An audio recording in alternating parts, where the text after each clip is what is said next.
2 ditë pas shpalljes së rezultateve përfundimtare të zgjedhjeve të parakohshme parlamentare të 28 dhjetorit, lista serbe ka ndërmarrë hapa ligjor kundër vendimit të Komisionit Qendror të Zgjedhjeve, duke paraqitur ankesa në panelin zgjedhor për ankesa dhe parashtresa.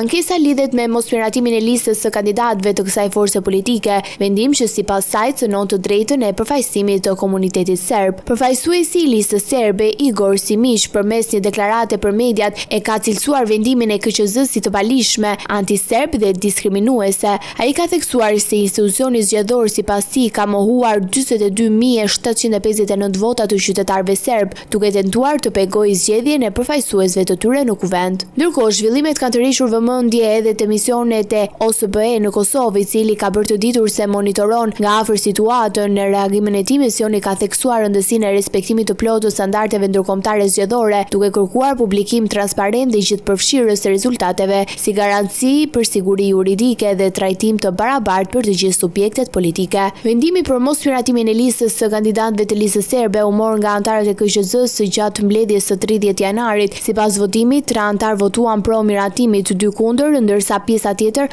abstenuan, duke lënë kështu jashtë garës këtë subjekt politik. Çështja pritet tashmë të shqyrtohet nga PZAP, vendimi i cili do të përcaktojë hapat e mëtejshëm në procesin zgjedhor.